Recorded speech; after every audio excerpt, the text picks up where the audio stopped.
नमस्कार, मैं हूं आपके साथ प्रिया तिवारी और आप देख रहे हैं प्राइम टीवी। बड़ी खबर इस बीच नेपाल से सामने आ रही क्योंकि हालात बेकाबू। और दूसरी तरफ देखिए ये बड़ी खबर जहां पर प्रधानमंत्री ने अपने पद से इस्तीफा दे दिया है। इस वक्त ये बड़ी खबर आपको बता रहे हैं नेपाल से।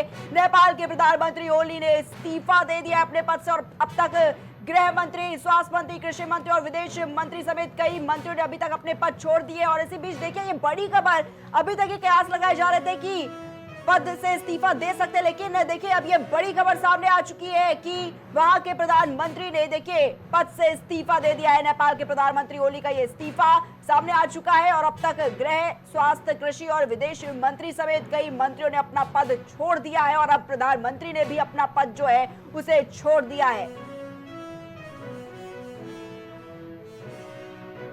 ये बड़ी खबर आपको बता रहे हैं जहां पर नेपाल के प्रधानमंत्री ने अपना पद छोड़ दिया है। हालात काफी तनावपूर्ण है इस वक्त नेपाल में। बताना चाहेंगे कि आलम अब यह हो चुका है कि सत्ताधारियों के हाथ पांव फूल चुके हैं क्योंकि जो तस्वीरें सामने निकल कर आई थी प्रदर्शन की, उसके बाद देखिए एक के बाद एक जो मंत्री अपने पद छोड़ते हुए नजर आए हैं। सत्ताधारियों के हाथ पैर फूल गए, आलम यह हो चुका था। और देखिए अब ये भी खबर बड़ी सामने आ रही है कि कैसे जो नेपाल के प्रधानमंत्री ओली है उन्होंने अपने पद से इस्तीफा दिया है।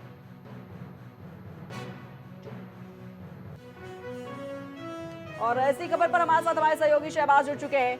शहबाज, देखिए बड़ी खबर सामने निकल कर आई नेपाल से कि जिस तरफ एक तरफ प्रदर्शन की बड़ी तस्वीरें सामने थी, उसके बाद आलम यह हो चुका था कि जो सत्ताधारी थे उनके हाथ पैर फूल गए, एक के बाद एक इस्तीफे देखने को मिले। और ये बड़ी खबर जहां पर अब देखिए प्रधानमंत्री ओली ने भी अपना पद छोड़ दिया है। बिल्कुल, देखिए प्रिया, कहीं ना कहीं बांग्लादेश में हाल फिलहाल में जो हुआ था ठीक वैसा ही अंजाम कहीं ना कहीं नेपाल में भी देखने को मिला। जब शेख हसीना देश छोड़कर गई थी तो वहां पर तख्ता पलट हुआ, मोहम्मद यूनिस ने अपनी अंतरिम सरकार बनाई थी। हालांकि अभी वहां जो है फुल फ्लैश में जो इलेक्शन है वो नहीं हुए हैं। वही स्थिति नेपाल में भी ठीक वैसी स्थिति आज नेपाल में देखने को मिल रही है। नेपाल में भी ठीक वैसा ही मंजर देखने को मिल रहा है। साफ तौर पर देखा यह गया था कि प्रदर्शन की जो रूपरेखा है प्रिया, वो कई दिनों से तैयार की जा रही थी, लेकिन जो सड़क पर लोग आए वो कहीं ना कहीं बीते कल से या यूं कह लीजिए 2 दिन पहले से ही शाम को जो प्रदर्शन था वो देखने को लगातार मिलने लगा था। और उसके बाद कल जो ये प्रदर्शन है वो काफ़ी उग्र हो गया। जगह जगह आग लगा दी गई, जगह जगह प्रदर्शन करने वाले लोगों ने सड़कों पर जाम किया। और आज जब ये, क्योंकि कल जब इस तरीके का प्रदर्शन किया गया तो जो नेपाल की जो सेना है, जो फोर्स है, जो पुलिस है, उसने जो है, क्योंकि आदेश था गोली प्रदर्शनकारियों को देखते ही गोली मारने के आदेश थे, तो कहीं ना कहीं इस पूरे प्रदर्शन के दौरान 20 से ज़्यादा लोगों की मौत के जो आंकड़े हैं वो सामने आए हैं। साथ ही साथ 300 से ज्यादा लोग जो बताए जा रहे हैं कि घायल हैं, जो अस्पताल में हैं।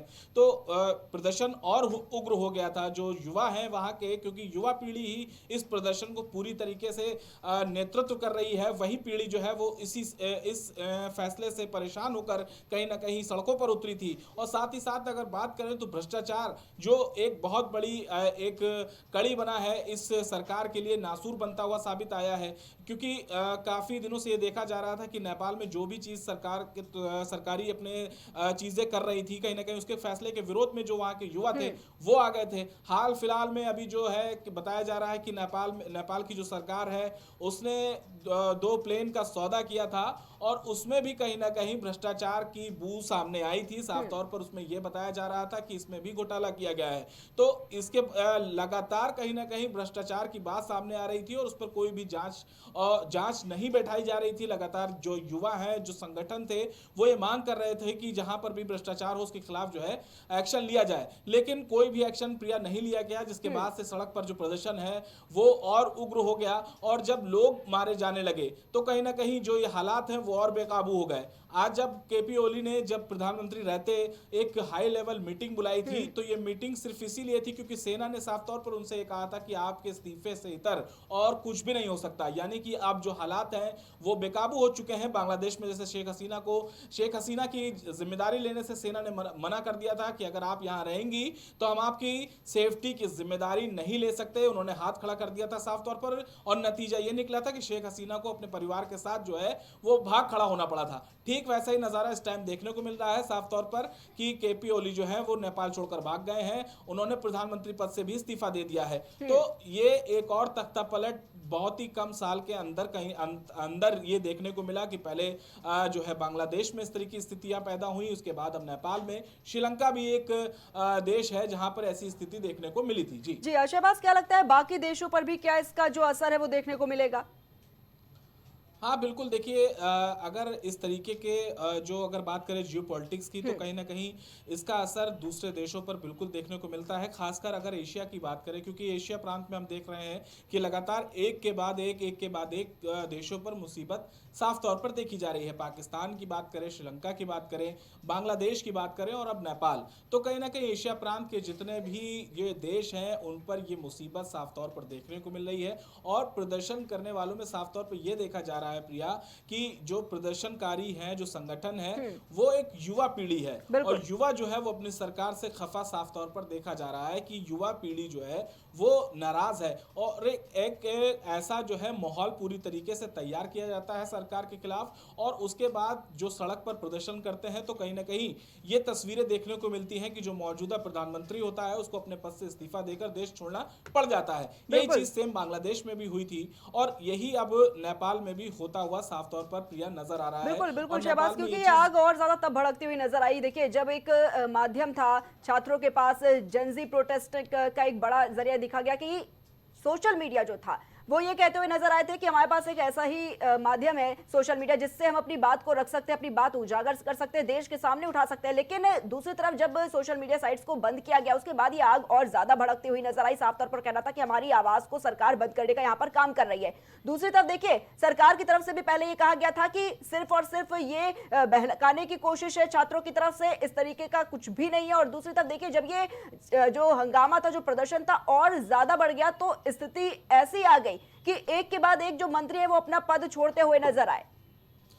बिल्कुल, क्योंकि देखिए कहीं ना कहीं भ्रष्टाचार जो नेपाल सरकार का था वो ही सोशल साइट्स पर जो वहाँ की युवा जनरेशन थी, जिसे जेनजी बोला जा रहा है, वो अपने अपने सोशल साइट्स पर, चाहे आप यूट्यूब कह लीजिए, चाहे इंस्टाग्राम कह लीजिए, फेसबुक कह लीजिए, इन सब के माध्यम से कहीं ना कहीं रखता हुआ नजर आ रहा था। और एक युवा पीढ़ी की अगर बात करें तो क्योंकि इस तरीके की अनएम्प्लॉयमेंट नेपाल में साफ तौर पर है, क्योंकि वहाँ पर नौकरियाँ इतनी नहीं है, तो लोग जो है वो कहीं ना कहीं, जो वहाँ की युवा पीढ़ी है वो इन सब सोशल साइट से अपनी जो है क्या बोलते हैं, जीविका चला रहा था। तो ऐसे में उन सब सोशल साइट्स का बैन होना, उनके जीवन पर भी इसका असर साफ तौर पर देखा जा रहा था। इसलिए और जो है लोग वहाँ के जो युवा हैं वो उग्र हो गए। साथ ही साथ इस प्रदर्शन में कहीं ना कहीं hashtag nepo kids, hashtag nepo babies, जो क्योंकि जो राजनेता या नेता ये इस तरीके के लोग थे, उनके बच्चों की जीवन शैली किस तरीके से है और नेपाल के आम लोगों की जीवन शैली किस तरीके से गुजर रही है, इसको लेकर भी लोगों में काफी गुस्सा था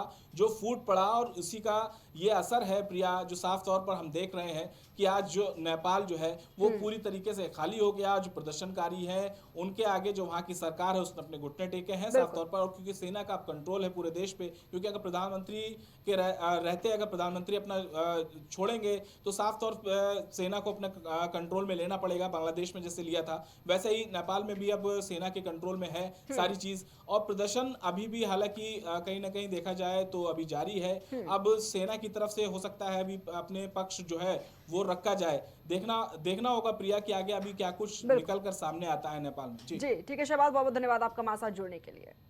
तो देखा जा रहा है किस तरीके से इस वक्त जो हालात हैं नेपाल के वो बिगड़ते हुए नजर आ रहे हैं। और अगर बात करें तो देखिए, ये बड़ी खबर इस बीच सामने निकल कर आई के बाद एक मंत्री ने अपना पद छोड़ा, उसके बाद प्रधानमंत्री ओली का भी देखिए अपने पद से जो इस्तीफा था वो साफ तौर पर अब सामने आ चुका है। और एक के बाद एक देखिए मंत्री कैसे अपने पद से इस्तीफा देते हुए नजर आए। हालात काफी बेकाबू हैं और साफ तौर पर अगर बात की जाए तो देखिए जेनजी में काफी आक्रोश देखने को मिला था, जो एक आग थी वो झुलसती हुई नजर आई। और इसको बढ़ावा देने का अगर बात करें तो देखिए सोशल मीडिया साइट्स उन्होंने बताया कि एक माध्यम था जिसके माध्यम से हम अपनी जो बातें हैं वो देश के सामने रख सकते हैं। कैसे सरकार का भ्रष्टाचार है वो सोशल मीडिया के माध्यम से ही जो छात्र थे वो उजागर करते हुए नजर आए थे। लेकिन जब सोशल मीडिया की साइट्स को ही बैन कर दिया गया, एक साफ तौर पर नाराजगी और आक्रोश देखने को मिला था छात्रों के बीच में कि अब हम जो आवाज है वो कैसे उठाएंगे। और देखिए हालत ये हो चुकी थी कि जो बैन था उसको हटाना पड़ा, लेकिन ये जो हालात थे वो सामान्य नहीं रहे।